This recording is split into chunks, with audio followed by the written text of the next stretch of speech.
either. All right, I'm kidding. I have family in New Jersey. I cannot go there without a debate every single They're huge. I know. Yeah. That's not a bagel. It's a cake. But it's a sandwich. It's Yeah. like it's more of a sandwich vibe. Yeah, And they they're tell us that ours is like skinny. flimsy. Yeah, skinny It's and toast. it's like breaking It's and it's like, what is this? We're live. Did I just scream at people on?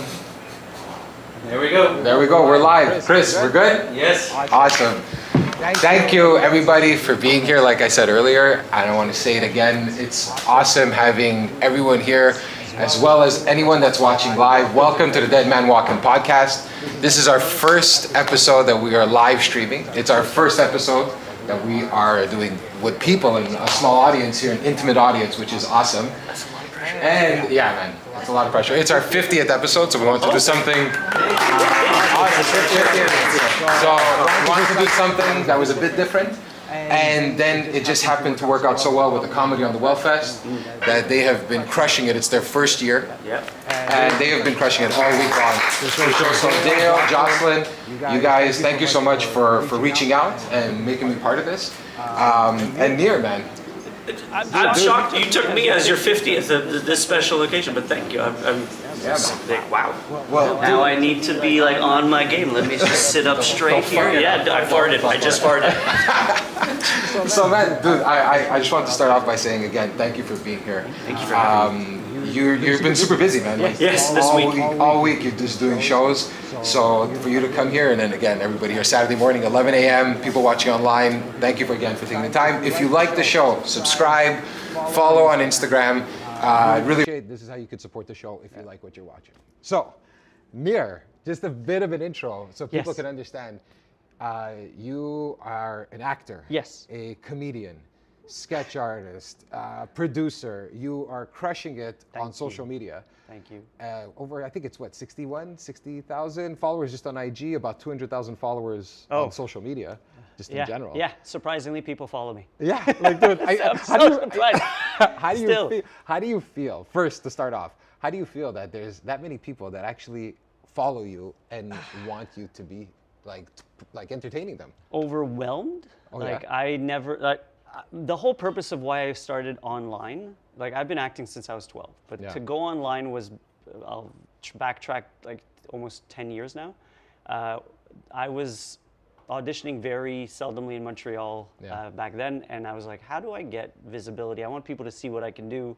I want to, like, I've been taking all the classes, I've been doing all the workshops, I've been doing everything that, you know, as an actor we can do. And I was trying to create my own work, like doing short films, working with other actors, but I was like, I need to find a way to get my artistry out there. And Vine was on at that time. And I was like, wow, all these people that are just regular people getting visibility, doing what they love, entertaining. And I was like, maybe as an actor, I can use that as a way to get visibility. And so I thought that would be my ticket into the casting rooms and to acting. And I did not expect all these people to show up on my page and start following me and liking what I do. I started out doing a Mickey Mouse, like a puppet in front of the camera and me behind the camera. Dude, okay, before you continue that, the fact that you thought of this idea of a puppet and then to actually have kind of like the balls to do it and then put it out. Because a lot of times people, when they're doing something online, I know for me on my first few videos, I felt fucking stupid. I felt awkward. I'm watching it back. I'm like, I sound like shit. I look like shit. And I'm noticing all these things. So it took forever to press like publish. Yeah. It's funny. You're coming out with a fucking puppet. But it's funny you say that because my puppet reasoning was because I was scared and afraid to put my face in front of the camera. So I would use the puppet as a, oh boy, how exciting, this is great. And I was making Mickey doing weird things, like he was going on a date and stuff like that. And I was like, this is my way of not committing to being in front of the camera, because I was also worried about the industry seeing me online doing like random sketches for 6 seconds or 10 seconds.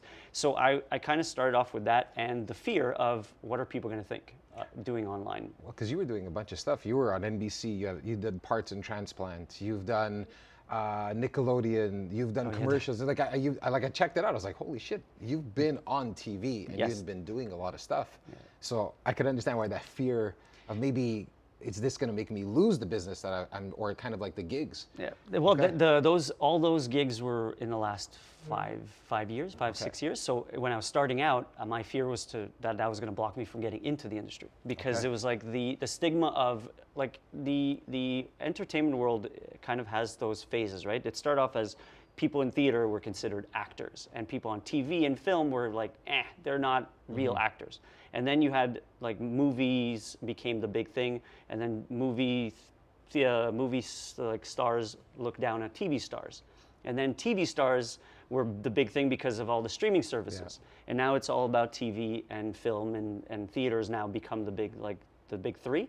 And social media comes into play, and everybody's like, those aren't actors, those are social media stars. And that was my fear, that as an actor and wanting to be an actor and work as an actor, I was going to be typecast as the social media guy. I still think I might be, but that was not my expectation. Was to get visibility and to be able to do what I love. And then the secondary benefit that also made it become now kind of like one of the main things is to entertain people. Like through the growth of, I guess, my content, especially during COVID times when everybody's on their phones and watching my like videos that started getting visibility more and more, people reached out and said, you helped me through this moment. This video made me laugh so much, I was having a bad day. And I was like, I did not expect it to have that much of an impact. My initial thought was visibility and entertaining. And now that I see that it also has some form of impact, it makes it even way more meaningful to me. So that I still am very, I've said this to you like privately also, the imposter syndrome is huge. I was about to say that. I do not understand most of the time why people are like, oh my God, I love your videos. I'm like, I'm just a weird kid that sits in the house talking to myself. And talking about bagels. Yeah. But it's funny because, when we were talking on the phone, you had mentioned the imposter syndrome. Yes. And it was just something that, for me, I'm watching all the stuff you've done. And I'm like, how does, I could understand how it's still there, but what do you think it's going to take you to stop feeling that imposter? Because everyone has that to some sense. Yeah. But I mean, it's like we've talked, some people in this room, we have that feeling of like an imposter syndrome constantly following us, no matter how much success we've had or what we've done. You always feel like is someone gonna actually take me seriously now? Or I don't know, it's like this weird feeling. It's a good question. I don't know if it's going to be the ability to do this for a living and living off of it, like financially and continuously progressing in the industry, like getting more roles, getting asked to do this, reaching a certain point where I feel like I'm doing what I love and like living that life versus trying to get to a point where but it may just constantly be the imposter syndrome, and maybe again I'm gonna be like, I feel like we're in therapy. When I was a child, I moved around a lot. As a child? Yes, I was a kid that moved around in different schools, and I had to, and I do look back and think maybe that has something to do with it, where I always didn't feel like it fit in, because we moved around a lot. So I needed to make friends, and then I would lose them because I would move to another school. And so I used comedy and being funny as a way to get friends and to get people. And then I was very much a people pleaser. So I would kind of like fit in and do what people did so that I would fit in and feel a part of something. And maybe as the times went on, I kind of kept that as like, what I'm doing is just not there. Like I need to continuously try to prove myself to fit in. But I don't know. I don't know if it's when it will become like a legitimate feeling of like I made it. But again, I still think that there's always room to grow and always room to progress. And I think I'm at the beginning of that acting phase where I'm starting to get roles and more auditions, and hopefully continue to grow in that space, because I'd love to continue entertaining people.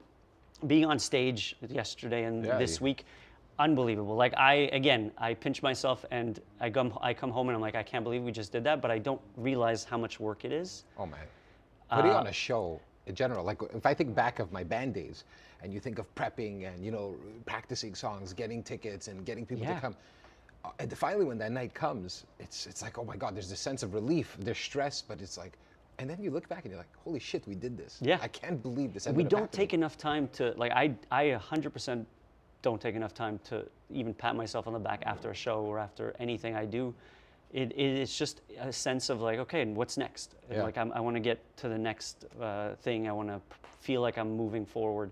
But the amount of work that it takes to put this on, the amount of work it takes to do music, it's there. Like I feel like that might be something that a lot of us don't take that time to just go, wow, I did this with starting from nothing. And that is kind of, once you sit on that, kind of does get you going, get you a little bit surprised. I'm like, wow, I've accomplished all these things, but we want more, I guess. I don't it's like know. this weird thing. No matter how many times we look at a list of the things we've done, there's just something about it that reminds you and says, oh, if I've done this, maybe I could do this. Yes. And in one sense, it's an amazing feeling because you keep on, you know, finding an improvement, and you want to keep better, and you keep getting better and doing all these things. But at a certain point, even for myself, I start feeling like, am I doing this for me now? Or am I doing this for some validation, in a sense, from other people? So it's kind of like this weird vibe of like, how do you like combat validation versus for yourself at that point? I've had this discussion in the past, and I do think that as an actor, as an artist, we do seek validation. No matter what people say, it's like, I do it for the art, I do it for myself. It's like, we do, but we need people to watch. Otherwise, we're not, like, otherwise I'm in my room and talking to myself and I'm not even filming it. That's a true artist, if you want to go to that depth, I guess, is somebody who just, in his apartment or in his, for his on own stage, pleasure. he's just putting out, but the whole thing about art is to get it out there for people to see and for people to feel and be impacted from it. And like, a good movie makes you go, step out of that cinema and say, I think that meant this. And then there's a discussion around it. Like when we left, I don't know for all of you, but I thought when you left Inception, you're like, was that like the dream within the dream within the dream? And then that was a dream. Am I dreaming? Maybe this is a dream. Like we all think about, like, it leaves a mark. And a true artist is somebody that I think believes that they have something to share and that they want to do it. But there's a part of them, for me, my belief is that they need an audience. They need somebody to, like, if I did my videos for the last 10 years and every video I did had one follower and one view and it was like, this sucks, I probably would have stopped.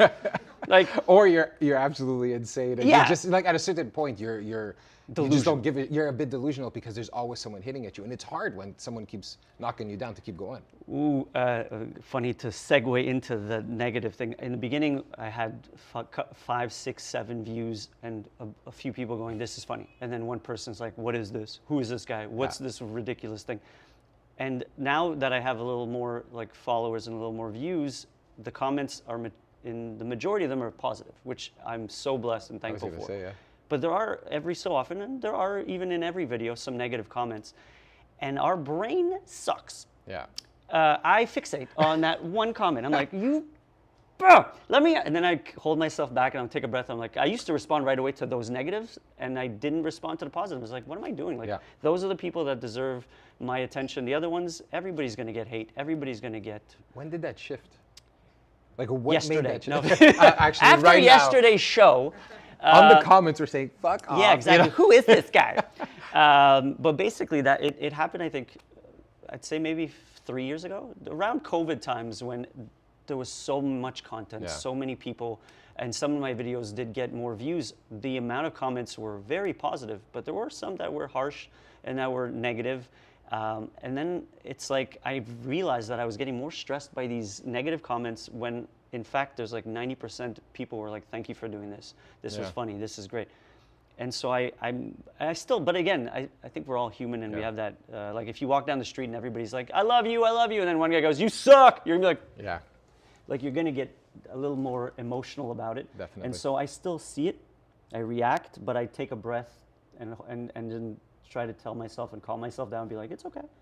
People are not gonna love you. I know, it's such a weird dynamic. We had a situation once too on the show where all of a sudden, this sounds like the most Italian thing I'm ever gonna say. There was a whole fight about pizzas on our show. Like literally, there was a pizza company that was fighting with another pizza company from a guest, starting all this shit. And I remember at the time, I was like, how do you respond to this? Like I didn't expect someone's story of like how they started their business to create some sort of competitive thing with another and I was like, fuck, I didn't see this coming. Like I just didn't, like I seriously You didn't never see it coming. Yeah, you never see it coming. So I'm just thinking to myself, like, okay, how do we balance this? Because there is this feedback, and then it's a weird conversation that can get ugly fast online. So you're like, how do I calm this down? And how do I kind of like stop this and then not make the guest feel like shit too for coming on? Like it was this whole thing, and you realize it's kind of like this bit of damage control that you have to kind of think of. And you realize that you can't get sucked in, because the first thing that I thought when I saw those comments, like, fuck you. How could you say that? You know, and you want to come in and you want to get aggressive or whatever it is, or you're so kind of fired up from it. And I was like, no, take a step back, man. Like, this is not real. One, it's not real. In one sense, it's like this virtual world. But you got to kind of take a step back and just take a breather before you respond, and then things kind of get clearer.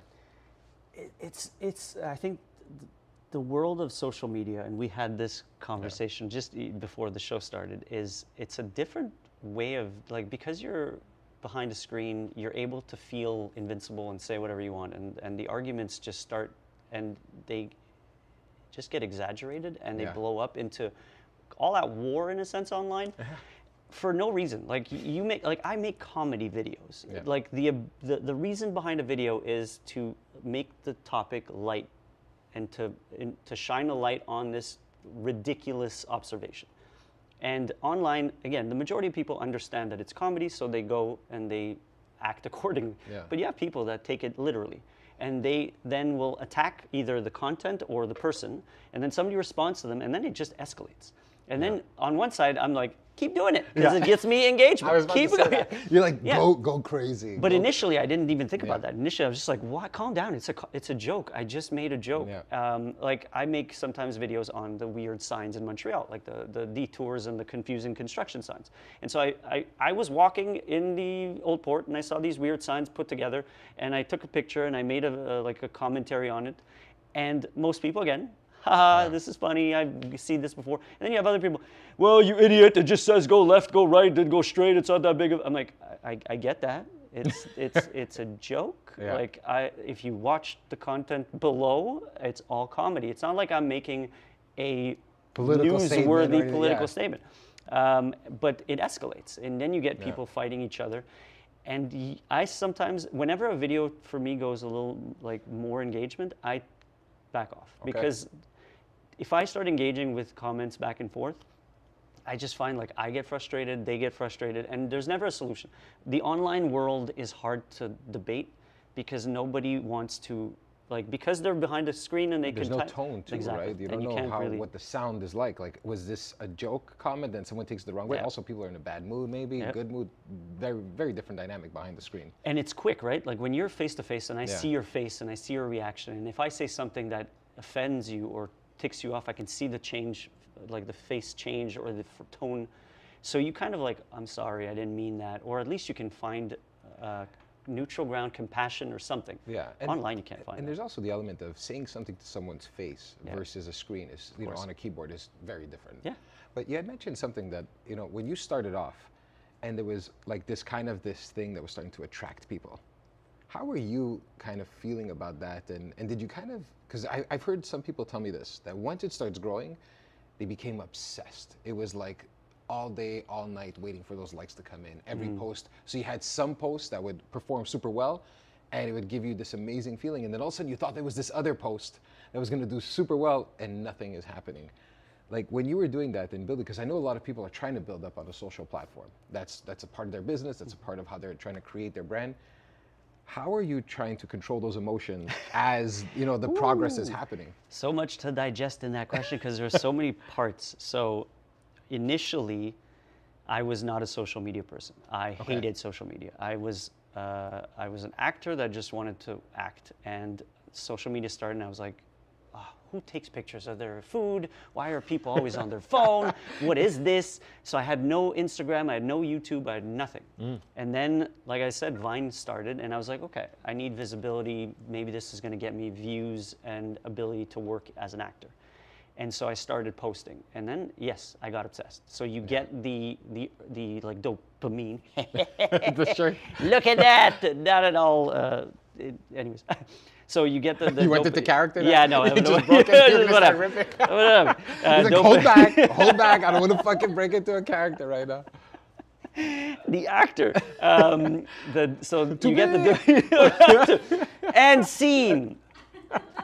Dopamine hits are like a thing. Like Yeah. I was addicted to it. Now I every time I would post, I was like, Yeah. likes. And then you get a really viral hit or a video that gets views, and that initial thought of, that's it. Mom, I'm packing my bags to LA. I'm getting an agent. Everything's going to be fine. We're going to make millions. And that does not happen to most people. So if you're going to start viral videos, remember, 1% make it. The rest of us are not the Haktua girl. So I got a video that got like 1 million views, and I thought to myself, this is it. Yeah. It's now going to blow up. And then I make a next video, 12 views. Oh, fuck. 50 views. And I'm like, what? Okay. What just happened? Yeah, and so it deflates completely. And there were streaks. So there were streaks where COVID hit and everybody was online and TikTok was really pushing things. And so I was getting 20, 30,000 views every video. And I was like, that was amazing. And if I made a video that was not doing so well, it did. It was like, what am I doing wrong? And then a video would go well and it was great. But on the other side, Instagram started out with Instagram Reels at that point and they were trash. I was getting 30 views, 50 views. And I was just devastated. I was like, how What's come it's happening not here? working? Yeah. And then even TikTok, it would go down. And then for that week of a couple of videos that were not doing so well, it's over. What am I going to do? How am I going to get back into this? Okay. It demotivates you to create. And then you do another video and all of a sudden it goes up. And then to the other point is sometimes you think to yourself that this is it. This is a video that is the best thing I've ever done. And you post it and there's nothing. And you're like, Yeah, and you put time and effort into it. and every video I do, except for so here's a funny story. Every video, 99% of my videos take about 5 to 8 hours to do. I will write a video for about an hour. Get out of here. Yeah, I'll write a script for about an hour. Then I will film for about an hour to an hour and a half because I do 3 different characters, so I reposition, change characters. Then it takes me about 2 to, sometimes depending on the edits, it could be up to 2 hours to 3 hours We're to going to edit. outsource Chris to you. Please. Chris, Chris, I got a job for you, man. yeah, not really paying. I get you eau de cafe. Yeah. Sure, it's more than what staff pays. Oh, fuck you, Chris. Anyways. So it would take between 5 to 8 hours depending on the videos, and I would post them, and some of them would do well, but not all of them. And then I go to Vancouver on a trip, and I'm there to see my friend, and he's in a conference, and so I'm like, all right, I'll go walk around Stanley Park area, and I'll just wait for you there. So I'm walking around, and it's a little gray, but the sun starts to creep up, and I turn the corner, and there's this beautiful water with boats, and then I turn the other side, and there's a bunch of cars, like a highway, just streaming by, and I'm like, oh, that's an interesting thing. And then there's a bench that's facing the highway, and I'm like, the water's there. Why didn't the bench face the... So I took out my camera and my phone and I made my little character voice. First of all, I am not a Gen Zer who's comfortable, or Gen Alpha, in front of a camera nonstop in public. Yeah, I know, So it's I was awkward. so I took up the phone and I was like, "Melo, what is the bench doing?" Oh, somebody passed by. I'm gonna stop. They're like, who the fuck? Yeah. You fucking come back. Yeah, this guy. This guy. So I did this, I think it took me 3 or 4 takes until somebody didn't walk by the camera. And I made it was a 14-second video. Yeah. I posted it because I didn't have content while I was on vacation. So I was like, I'll post it while I wait. I go on my merry way. On TikTok, it was doing well. It got let's say 100,000 views. Instagram, 50 views. I was like, whatever. Keep posting other stuff during the week. I come home. That's a week later. I get a post message on Instagram that says, Narcity Quebec and Narcity Vancouver shared one of your videos. So I did a video during COVID for Narcity and MTL blog where they shared the content. So I thought, oh, they reshared that piece of content from years ago, or 2 years ago. I look at what they shared. It was this article about my trip in Vancouver. I made 3 videos where it was the character talking about the bench, talking about the street of Quebec in Vancouver that has construction on it, and then, which was freaking... How beautiful. It was ironic to the best. And then there was we just got the ring, the cock ring in Montreal. And they had a boat on the water in Vancouver, so I kind of did the whole thing, look at what they have and look at what we have. And so those were the 3 videos I posted while on my trip. And they wrote a beautiful article, but the title of the article... The cock ring of... No, it could have been. It might have been better. It was Quebecer roasts Vancouver. Ah. So the video goes freaking viral. The article goes viral, and the amount of hate that went on that article, where it was like, go back home, nobody cares about you, Quebecers, nobody wants you in the country, and then the Quebecers are like, look, Vancouver, calm down. Like, it was just a whole thing. A weird vibe. But there was another page in Vancouver that took just the bench video, the same video, the same content. The article was just, what's wrong with this bench or something. Everybody from Vancouver, yeah, I've seen this bench before. It's terrible. Why did they do that? This is hilarious. Yeah. The same video, just two different points of view because of a title.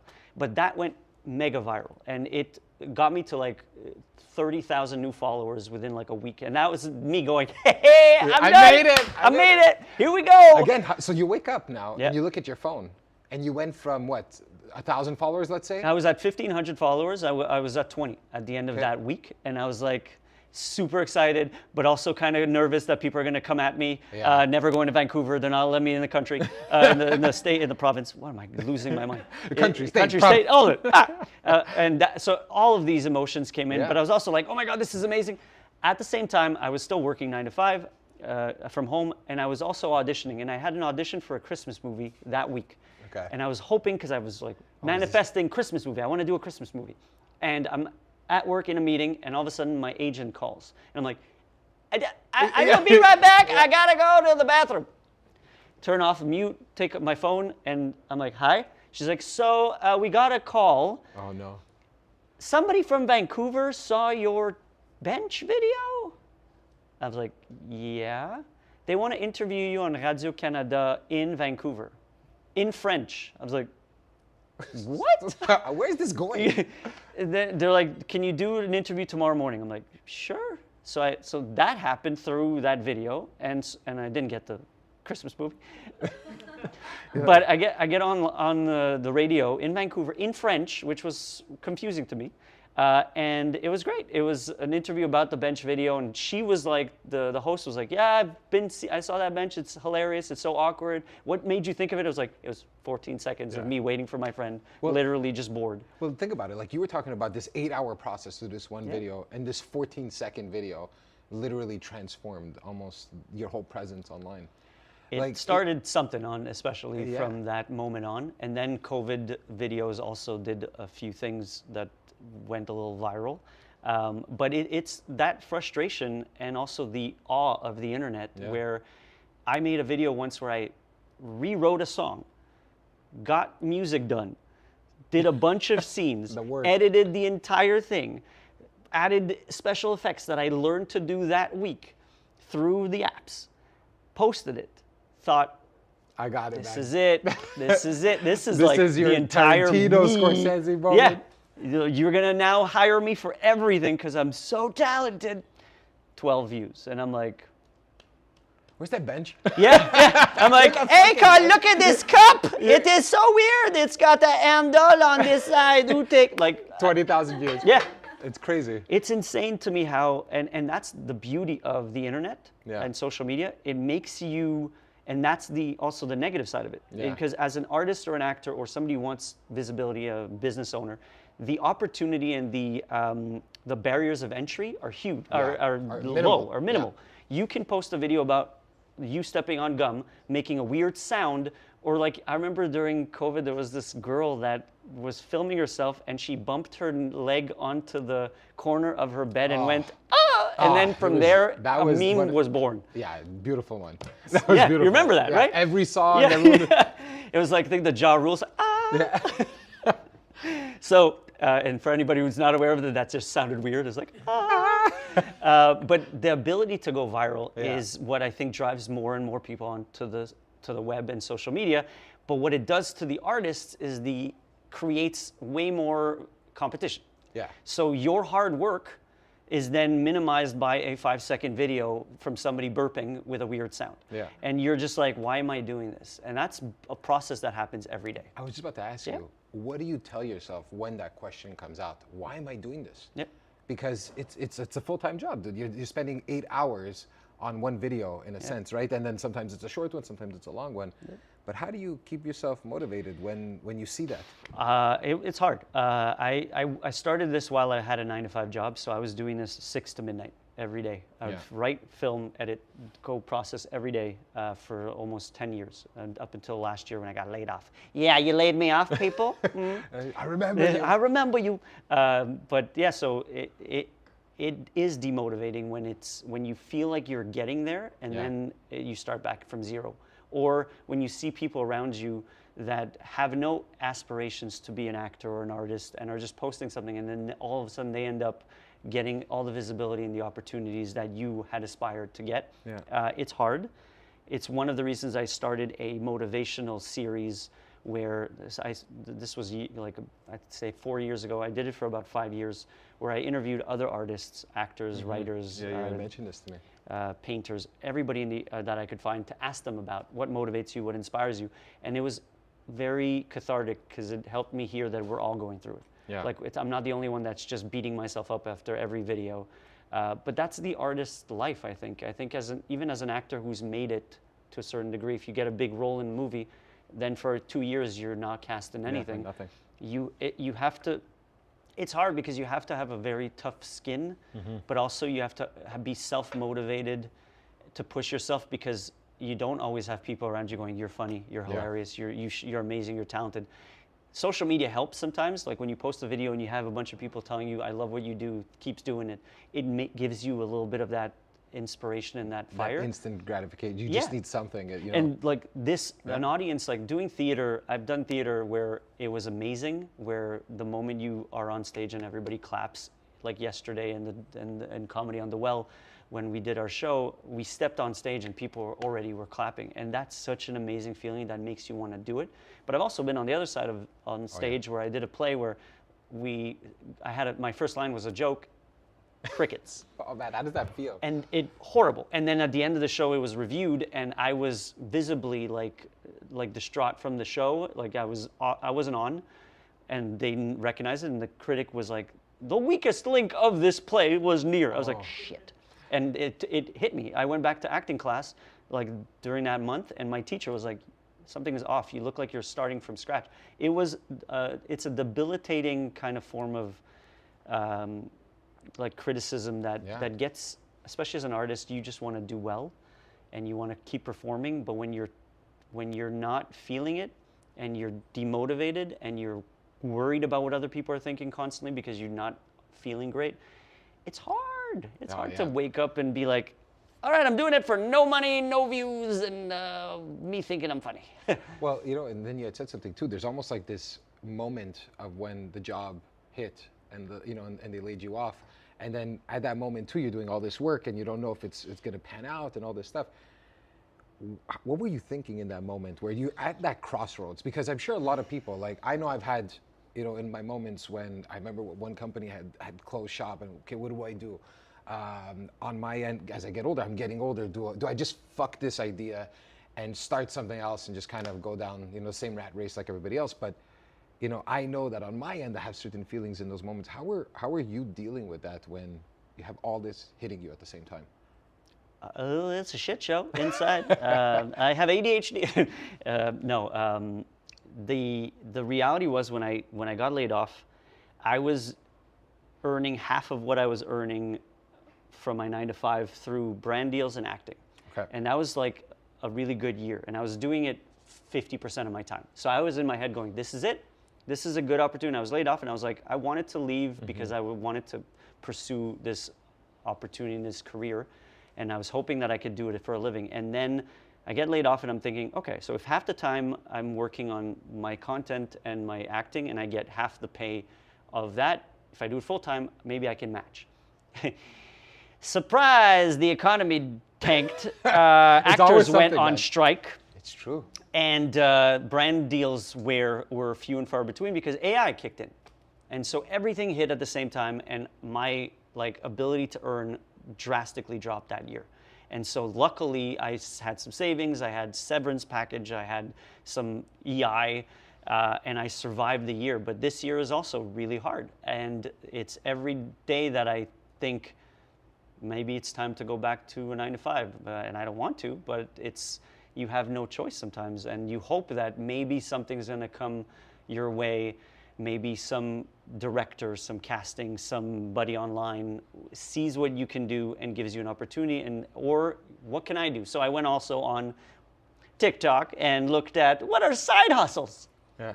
There's a ton that like selling things or drop imagine. shipping or this thing or that thing. Once you put that in the algorithm, you're fucked. That's all I've seen. You're fucked. That's man. all I'm seeing. Every single day, you're gonna Yeah. get a post about how you could be rich off AI publishing. Yeah. There's every possible thing that you could get. But rich I did off. find one guy that's debunking all of them. Every time I'm like scrolling, it's like, she told you this, but let me see what it's really about. And then you kind of realize that it's all another gimmick and another kind of like the grift of it all. Yeah. But yeah, it's a tough the artist life. I always was very fortunate to have a job and have financial stability and to be able to pursue a career in the arts. But I never felt the burden of being an artist with no stability. Yeah. And now it's a real thing, and it's not an easy thing. I'm in awe of people who do this and who are able to continuously do this, but it's tough. Yeah, man. It's a challenge, and I'm hoping that anybody out there wants to give me some money or a job. Well, look, but you've been doing more live shows too. Recently. Yeah, I've seen that. Like, there's something like the 2 shows that you just did this Yes. week. They went super well. I saw the videos of it. It Yeah, was it was packed great. houses. So, is that kind of making you look into more of the live element, mixing in with the online? We finished our show and we're like, well, do we do a rest of the tour around Canada? I don't know. Bringing back the imposter syndrome, I don't know. Let's go back. Let's Yeah, refer let's back rehearse to our back good old all the imposter way. syndrome.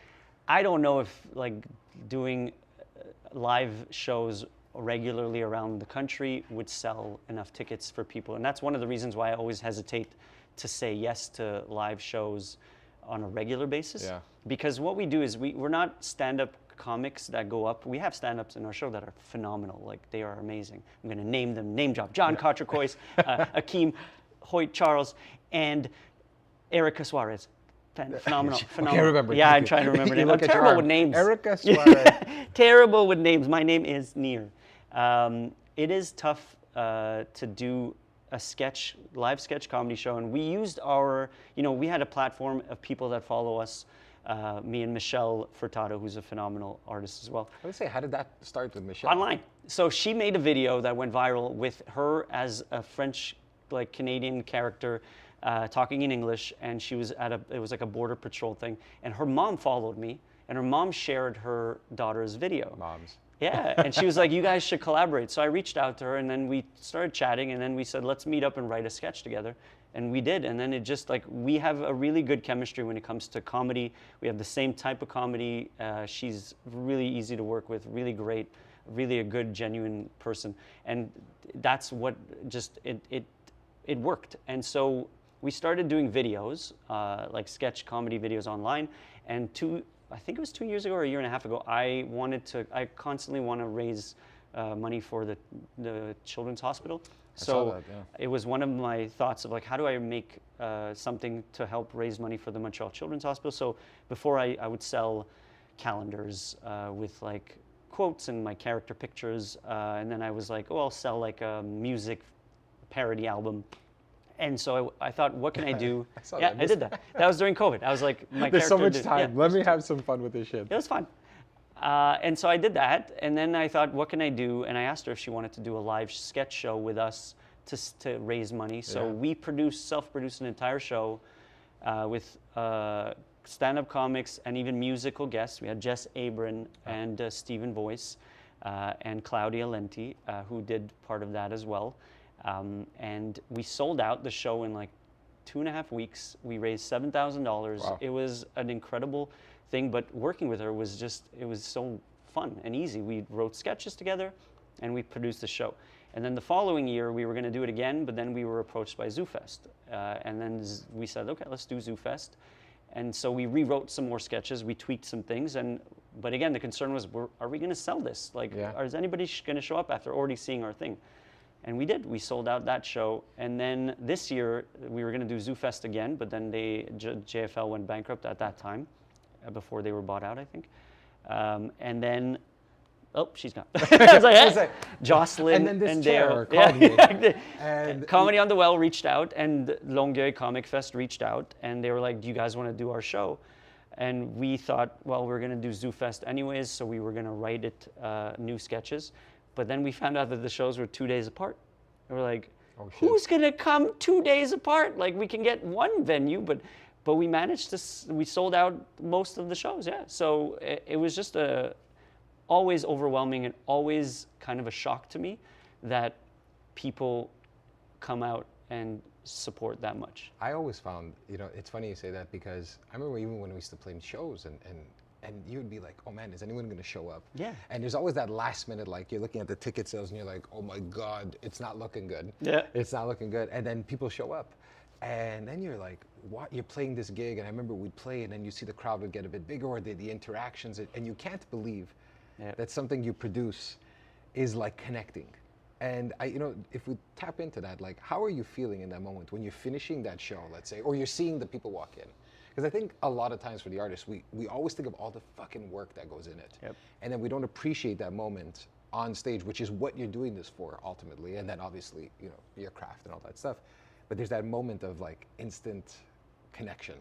And I find it such a great feeling, like this feeling of having people too, like just Thank watching you it. guys. Yeah, thanks everybody. Yes. That one made it, and anyone that's watching, it's like you really feel like, okay, there's people that took the time to come here. And I find that as I get older, like someone that invests their time into what you're doing is almost like the most gratifying biggest feeling, gift, because you realize that everyone's so busy, everyone's so why occupied. you? Yeah, like why me? you? Like why me? Why this show? Why this moment? Yeah. It's a very overwhelming and very kind of like jarring moment to realize that. You asked like, how do you feel when you see people walking in before the show? I feel like vomiting, literally. Every time I start, before every show, like 10 minutes before the show, I'm backstage with the other artists, and I'm just like, why do we do this to ourselves? This is so nerve-wracking. I feel like puking. I don't want to do this. The moment the show ends and I see everybody smiling and there, I'm just like, I want to do this every day of my life. And it's being so grateful to having everybody just show up, even if they don't really know you or they're just passing by. Just the fact that they took a moment to sit down and to watch your stuff, or to scroll and watch your stuff and then double click or comment. You don't have to do that. Like you literally can just scroll aimlessly and to constantly be following somebody or liking somebody or then supporting them. I had, and again, I'm not going to deny that friends and family are always amazing. Yeah. But to me, what I realized over the last 10 years of doing online comedy and videos is that strangers have such a connection to you and are even more sometimes giving than your own friends and family sometimes, the support, because friends and family are like, we support you, we know we love you, I've seen one of your videos, you're great, but I don't need to watch every single day. Or you're the opposite. Or the opposite. They fucking destroy you. It's one yes, or the other. or but those are good, like people that give exactly. you good feedback. But the strangers, to constantly come back every video, to constantly engage, to constantly show up at events, it is, again, the imposter syndrome makes me just go, why? But it is so amazing to feel, and that is, I think, also what drives, like you were saying, what the validation. That is validation. That is that what you do and the work that I put in has meaning and has an impact. And I think that to me is like the best feeling in the world. I would love it for translate to financial gains, so I can continue to do this without worrying. But it is such an amazing thing, and I think. Thank you all, even though some of you didn't know me. Now you do. Now you do. But I'm very grateful for people to just. I'm most of the time I'm speechless when I get those things, and I think we don't take enough time to engage with that and to accept that versus the negative comments. Right? We jump on those, but there's so many people that even one person. I remember watching a video and somebody said. When we watch our videos get like 1,000 views and then go down to like 12 views, or we watch a video get to 1 million views and then go down to like 2,000 views, and we get frustrated and down and it's horrible. And the person said, imagine that was a room. I know, exactly. Like this room here has 20 people, 40 people. You fill that room, that's 40 people. That's amazing just to have 40 people, to have 100 people, to have 2 people come to see you in person. is insane. It's like so amazing to have that connection. But online, we are like, oh my God, 40,000. I made 1 million views. 40,000 is nothing. It's terrible. Yeah. It's not. 40,000 people. Well, it's funny you say that. Insane. I remember when I used to work in TV, and you see the ratings. You worked in and TV? I worked in TV. Do you know anybody? Talk to me. Shit, you tell me this now? Get, If I would've known- Get me on TV. Yeah. but I remember, like, when we would sell shows, like a show that was doing well, like, from a local standpoint, was like, let's say, 60,000 viewers. It's insane. And you, on your end, you have 60,000 people that are willing to watch your content because they've decided to follow you. So they're constantly there, and they're making this connection with you. And I agree with you. Sometimes you kind of, like when I think of the show and the show is growing, and I'm like, oh, how come we can't get here at a certain point? And you're like, but dude, you still have this amount of people that are actually into the show. They're engaged and they're watching. And when you kind of take that into perspective in a human format, where you're here and there would be 700 people, let's say, watching you. Yeah. And you're like, dude, I would do anything to have 700 people watching me. And then all of a sudden you don't appreciate it, you know what I mean, in a sense. But then you kind of, like you said, you kind of go back and forth and realize what this really means. Yeah, it's like we were talking about the fact of we keep looking ahead, right? With this, what can I do more? What can I do more? And I think that's the problem with social media and online, is that instant gratification of views keeps the views of seeing other people blow up and making it and doing all these things. You're constantly comparing yourself, right? Constantly. And even for me, it still happens where I look at people in my industry or in the community that I'm with, seeing them do things, and I'm like, how come I didn't get invited to that? How come I didn't do this? How come I'm not getting an agent? There's a lot of stuff that you still battle, but I think once you take a step back, this is amazing. Yeah. This, like, to me, even being invited to be on this show, if I didn't do what I did, I would have never had that chance. Exactly. If I didn't post that first video, I would have never had that chance. And to me, that is the things that I think we forget. And when we take that moment, like before bed, write it down. Yeah. I've learned to put some gratitude in a journal sometimes if I remember and I don't forget to pass out. But yeah. But I think about like something you just said right now about that first episode or that first post. And I think the same thing to myself. Like, this today wouldn't have been possible had I not even had the idea of a logo back in 2019. So it's sometimes we don't realize how these small steps, I kind of look at it in a way where it's almost this weird confidence that you're building. So the logo, creating that logo, I remember was like, oh my God, like this is real now. Like there's a logo, and then thinking of the name, and then, okay, let's do one episode. And I remember shitting in my pants. Yeah. When I had to push publish, I think it took me 3 days. It took me 3 days. I was so scared because I was thinking to myself, I'm gonna sound like an idiot. I feel like an idiot. Who would ever, do anything or want to be involved? Who would want to be a guest? Like just all these things.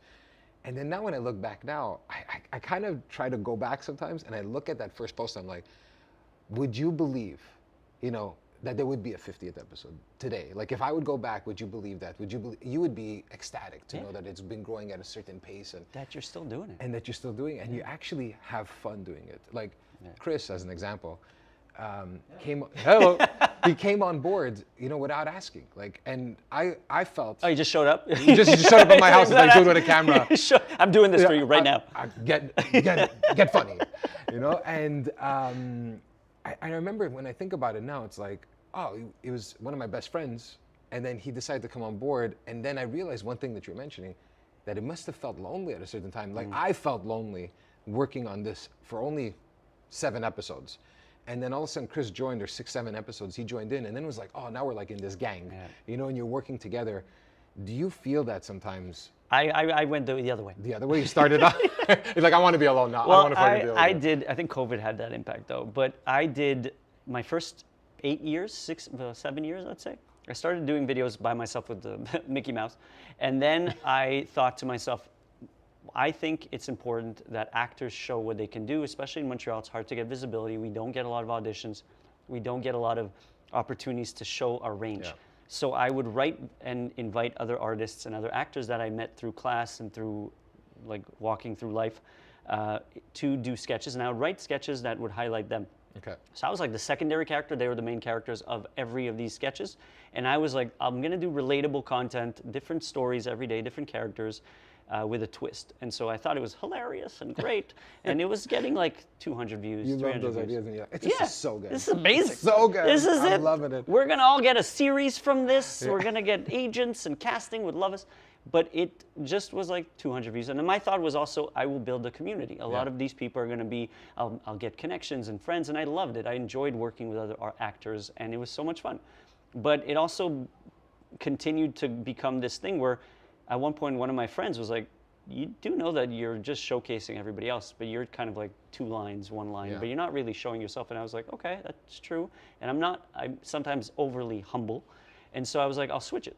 And it took me a while, and eventually I flipped it to being the lead, and they were the secondary characters, but I would still invite all these actors to do these sketches with me. And it felt like a fun community. And then I had those motivational videos where I invited artists, so I enjoyed working with other people. It was inspiring and motivating, and it was like it helped the creative flow as well. Then COVID hit, and I couldn't invite anybody over. So I was like, what do I do? I have one character talking to the camera, I have another character talking to the camera. Let's put them all in a room as COVID, stuck together bunch of roommates. Yeah. And that took off. And then I kind of, it became the thing, right? Yeah. And so then I sometimes would invite other actors, and it's still enjoyable, but it's become harder to bring people in because, again, now the expectations are from the audience that it's these 3 people. By 3 people, I mean me, myself, and Al in different forms. But it's hard because you're sitting in a room constantly by yourself. Yeah. And I notice every time I'm with other artists, ideas actually come out even more. Like we'll talk and all of a sudden that's hilarious. Oh my God, what if this? And working with Michelle is exactly that. So every time I can get a chance to work with other artists, I love it because it actually is way more kind of like, it creates such a different flow in my mind, also in my creative self, like it turns on even more. Yeah. So I battled through it, but I went the other way. I went working with people to by myself. And it is a lonely journey to do that, social media. Like I feel like if you are somebody that constantly makes videos on their own and that's your day-to-day grind and you're doing it every day without the monetary financial, you really need to self-motivate and you really, it can take a toll. And I understand a lot of people that take time off, and I did. I took some times off for different reasons. But I also have that passion and fire that after a week of sitting doing nothing, I'm like, yeah, you got to get back. You can't help it. Yeah. You just want to get back to it. Yeah. So I had Chris. I felt like I was on TV now. He just comes out. He's like, bro, there's like 10 minutes. oh man, this flies It by. flew by. So Jesus. I wanted to say, was there something that you wanted to let people that are watching online? We're gonna also repost this as an episode, so it'll live on forever. Oh, and everyone don't say here- anything wrong. Yeah, Lives no on pressure. forever. But is there something that you're looking forward to now coming up that you're really kind of excited about? My bed. No. Yeah. I think Jocelyn would agree. Sleeping. Jocelyn's like, I sleeping without back pain. Yeah. It's true though. This is Everybody has everybody- back pain. We're all older now. Honestly, I'm looking forward to the. I would have said all these shows that came up, but they just passed. There's nothing really lined up at the moment for us in terms of like live shows or big events, but I'm looking forward to get back into the acting side. Like it's been calm in Montreal recently, and I think now we're getting some shows coming up. So I want to get back into auditioning. I went back into theater after 10 years. I did a show 2 months ago or 3 months ago. It was with Donald Reese and Brave New Productions, phenomenal, and Stephanie McKenna. It was a phenomenal feeling to be back on stage. So I'd love to continue to work as an actor and to be a working actor. But I'm finding it hard. It's definitely hard financially speaking. I'm also looking forward to going to Portugal, hopefully get soon. away, yeah. And on a personal note, I'm looking forward to see my family and my niece, who's on her last, hopefully, treatment in mid-August. And that is, I think, the biggest thing that I'm looking forward to, for her to be healthy again. So those are the things I'm looking forward to. But for all of you out there in here, just start. If you want to do something, if you want to create, if you want to have your business or whatever it is, if you want to act, draw, social media has its downsides, but it's an amazing tool to be able to share your creativity and your talent and your business. But like you said, just start. Yeah. The first show we produced for the charity event, I was terrified. I was like, how am I going to put up a show and write sketches and have people come live on stage when all I've been doing is editing down these characters and being able to cut and then I have to do this on stage with other people. How are we going to raise money? How am I going to get sponsors? How are we going to find a venue?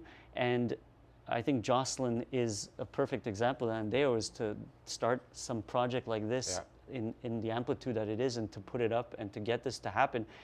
You just jump into it. You dive into it and you find your way. And you're going to make mistakes. You're going to fall flat on your face, but you then get shocked. Like I reached out to a few vendors in Montreal during that first run, and I was like, they're going to say no. They're going to be like, who the hell are you? Nobody knows. Like, there's no point. What is this?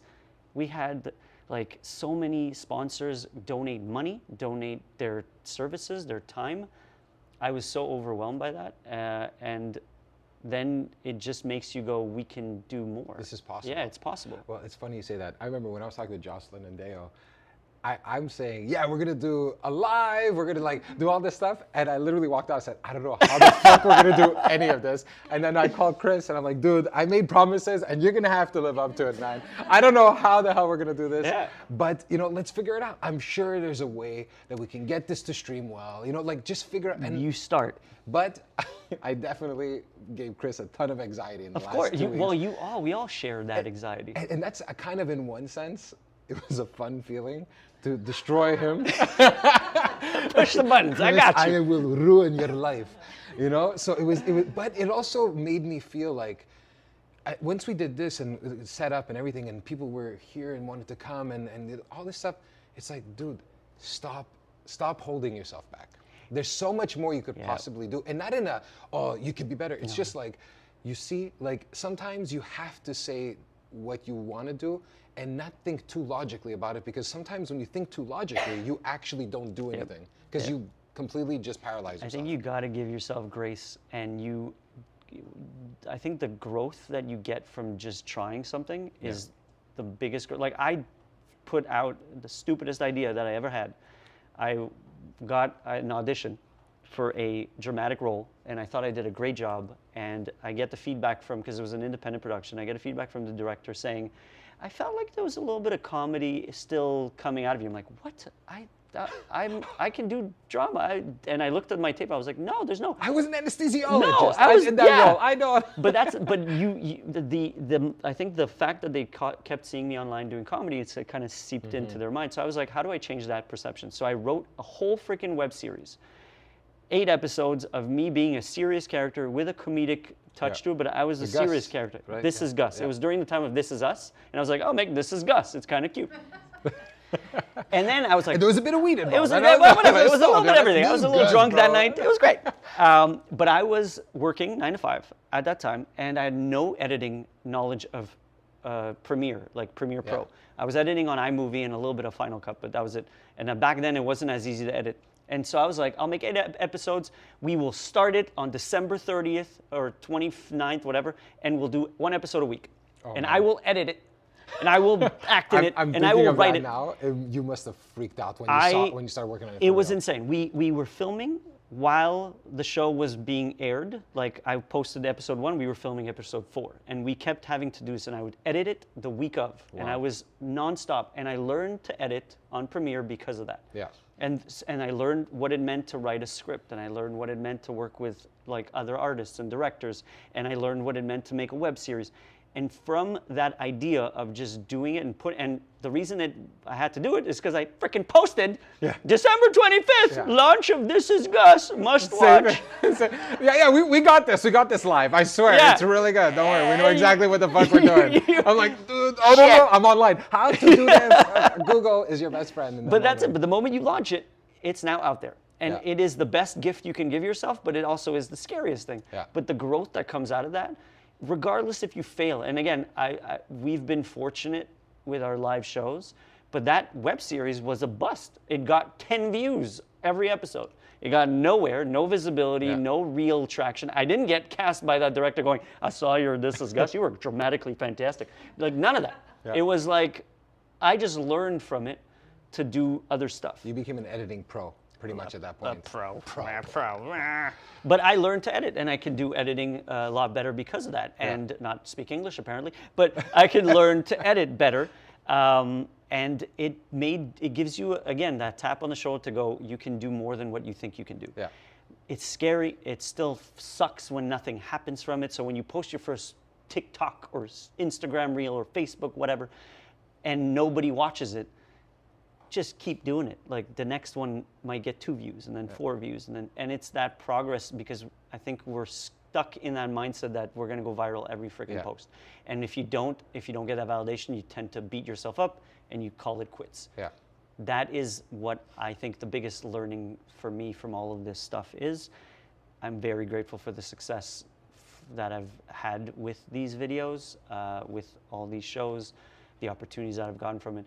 But it started with me in a Mickey Mouse with, Never two, forget. with 2 views going, oh boy, I'm going on a date. Ho, ho, ho.